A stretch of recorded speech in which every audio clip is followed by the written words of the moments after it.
God, XJ7, have you seen these YouTube videos of ghosts and demons? I've never seen so much monofilament. In fact, it is so popular a genre of entertainment that I've invested in a fishing line company. It's true. Fishing for views and subs, more likely.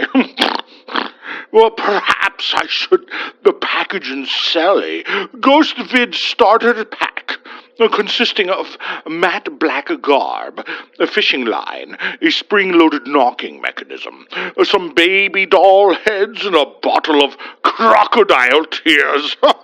We'll be rich! I'll wrap up this research crap. We're going for fun-time fraud, my man.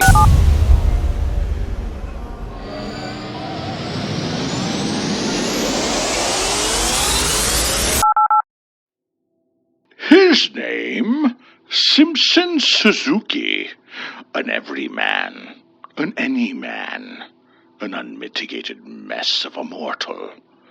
Simpson Suzuki was a monkey wrench in the machinery of materialism, and he'd soon find his intended purpose as he came close to a curtain call on this sad and singular stage called life. Location, Venice, California, USA. Date, January 2022. Simpson was, he believed, an ordinary guy. He'd fit right in and didn't have any ability to be more than a mob character in this rich pageant play we perform on our Earth. He turned 25 last week. It was a boring affair. No serious friends, no family around him, no relations, no money, no serious abode, no hope, and no ability to elevate himself in realms of romance, self-improvement, charisma, looks, or career.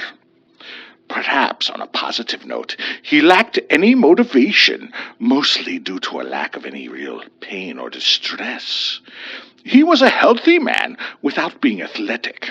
He could always scrounge a bit of money and not have to work hard to have enough to get by.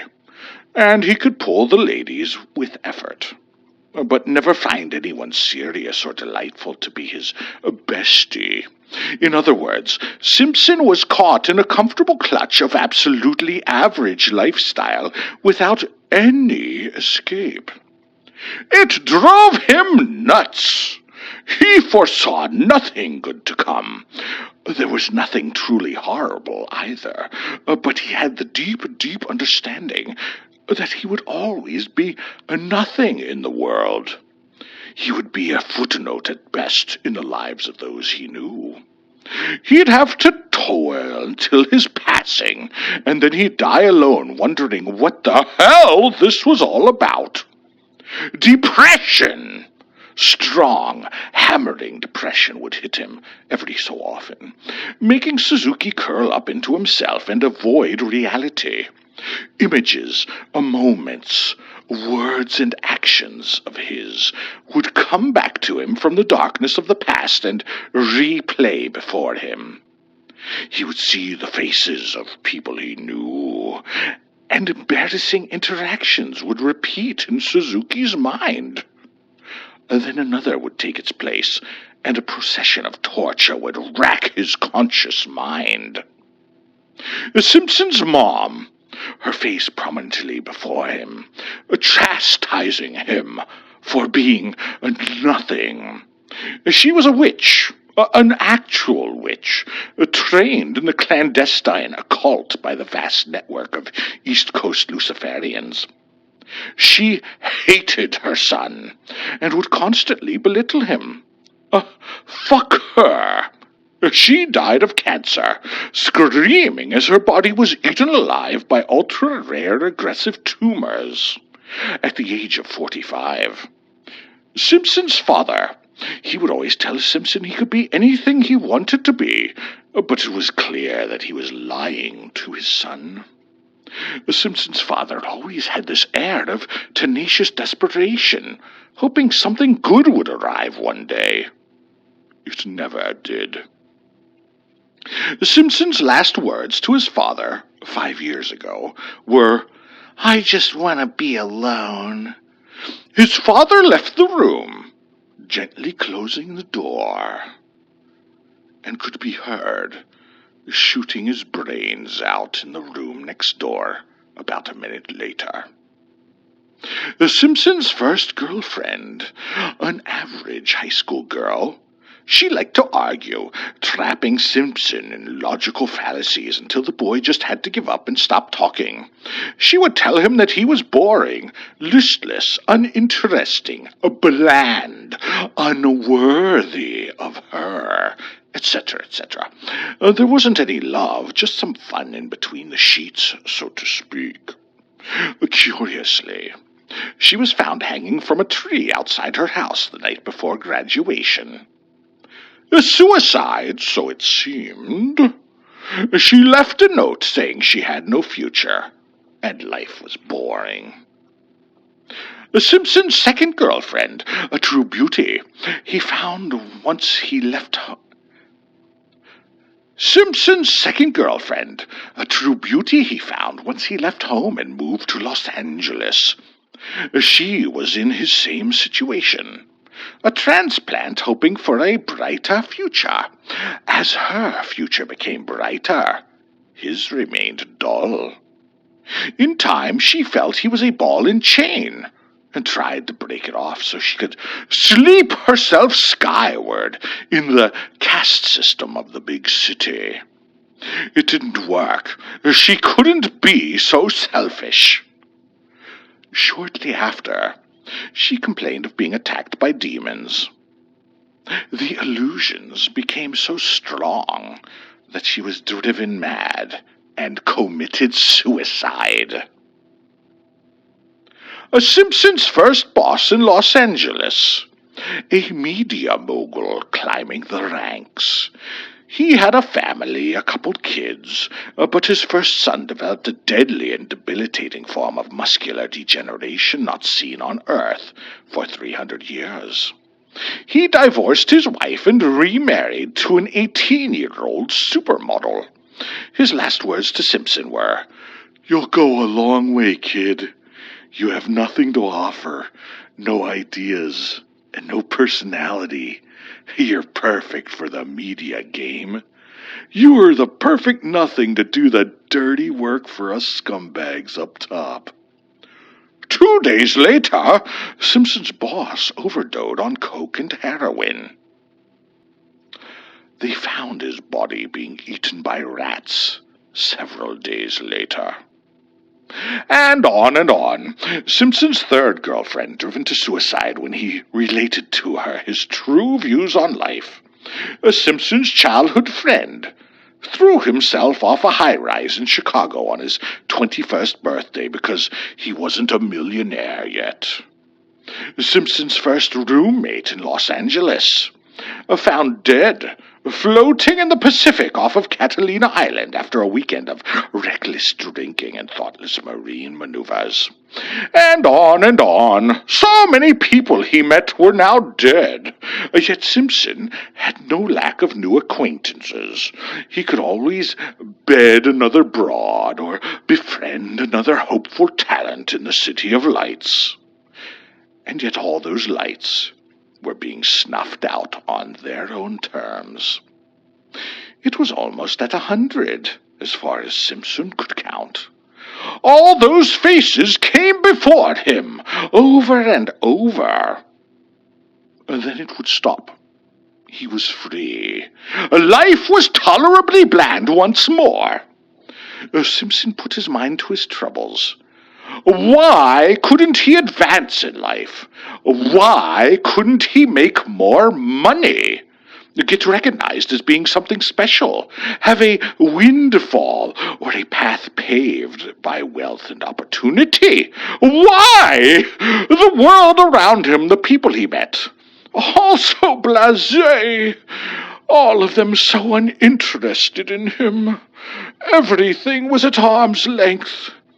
Nothing truly connected to the sad Simpson Suzuki. Then he got a smart idea. It must be Republicans. Republicans, or probably Christians. They were at fault over everything. The dirtiness of the city, the reason the taxes were so high, the inability for upward momentum or advancement in life, the lack of liberties, the healthcare problems, the sky wasn't the right color, and there was too much global warming. It was the Republicans. He knew it was, because his TV said so, and everyone else around him said so as well. Simpson took to the offense. He went to Arizona, purchased a gun, and returned to California, where he used it. Suzuki would find anyone that would identify as Republican, stalk them, and then shoot them in the back of the head as they walked from their homes, their cars, or from work, etc. Nothing changed. Dozens of Republicans had gone down, but it wasn't working. He switched to Christians. The same random murder spree continued, with a different motive. No fear. The police weren't so active these days. He would shoot people around churches and drive-bys. And then he grew bored and shot anyone with a child, usually young women. He felt this was a good message to humanity, to make it stop propagating, causing global warming.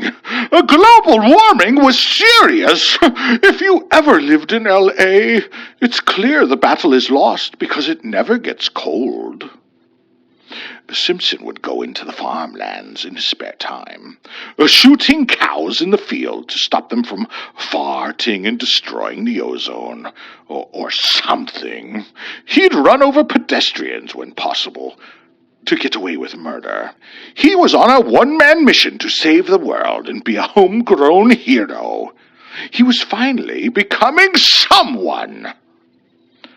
However, there were still some pesky Christian Republicans left in the world, and the laws were thusly against his motives.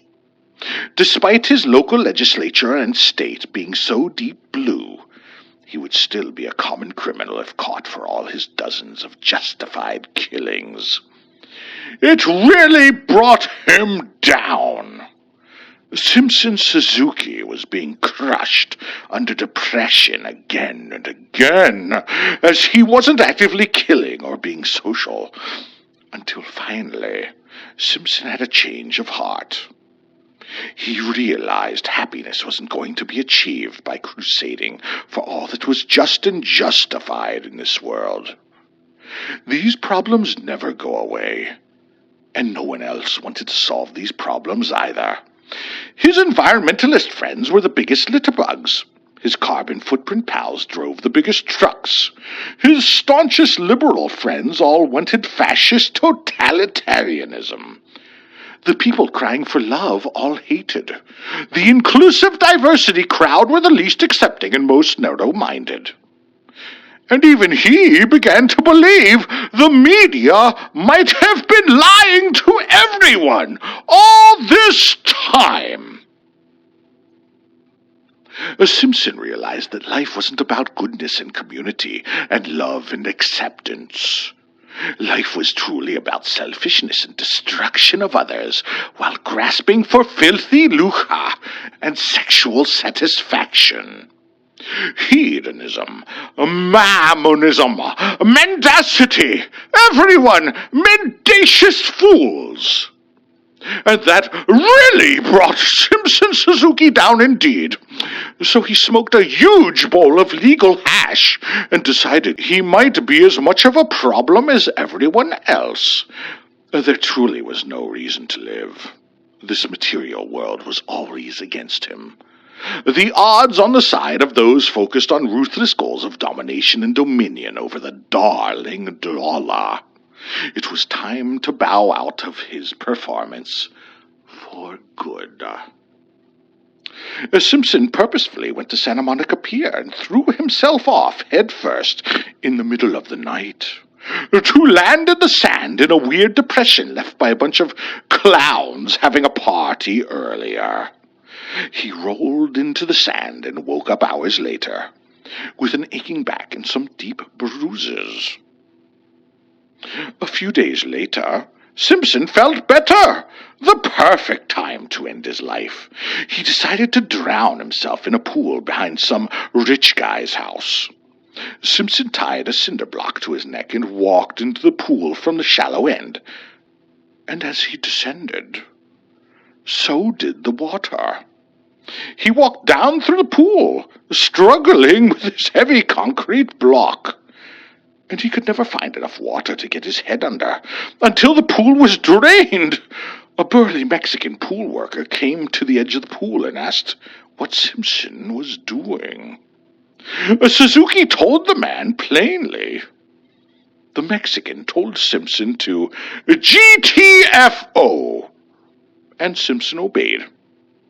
The next day, Simpson flung himself off the top of Hotel Bonadventure. He twisted in midair, his back to the ground, waiting for an end, and found himself enveloped in cloth and resting in the back of an 18-wheeler with a cloth top. The hospital bills were unbelievable, but there was relatively little damage to the man. He suffered only a few broken bones and some nasty bruises and carpet burns. When Simpson was released from the hospital, free to go home, he decided to take a more direct and certain route to the grave. Simpson Suzuki took his gun from his dresser drawer and sat on the bed, taking a moment to bask in the depressing parade of faces and words, replaying in his solemn mind. He could see all the people he knew, the dead ones and the living.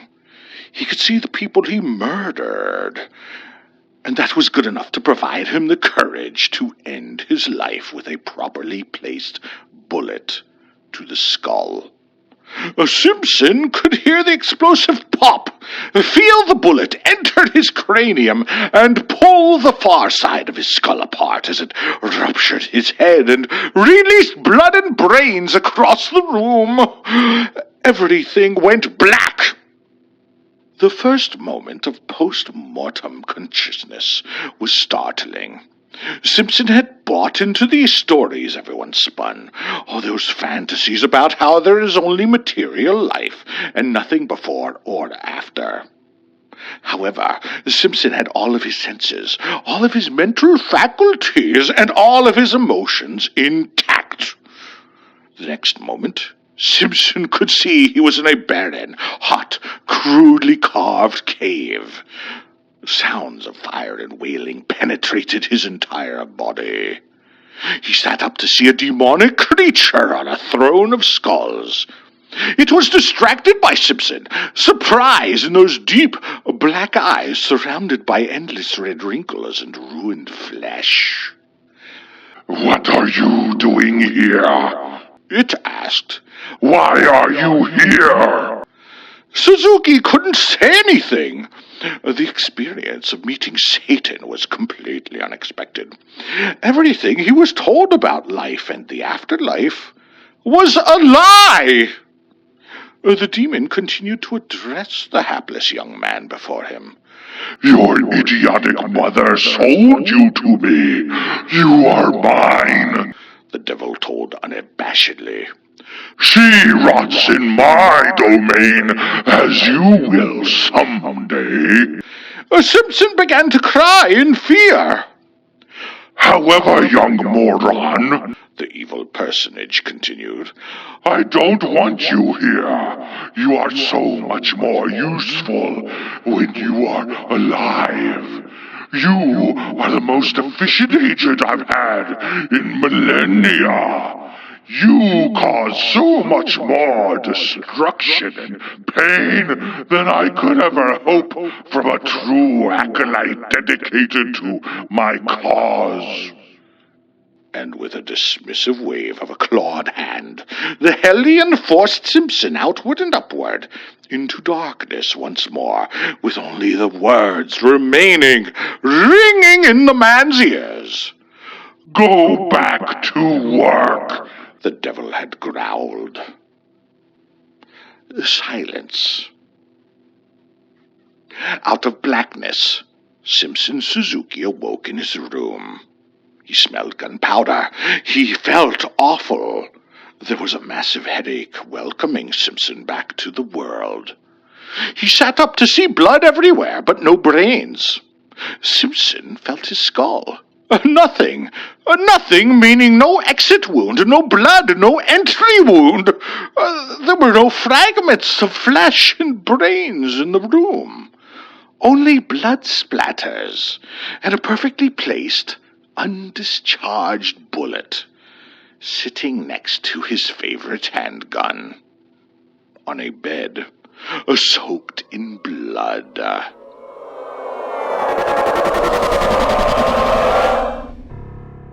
like and subscribe before I die. And ring the little bell or you will surely go to hell. Oh, we're telling spooky stories. This is not a spooky story. Oh, there's no way on the couch I can it say. depends how you look at it. It is kind of spooky.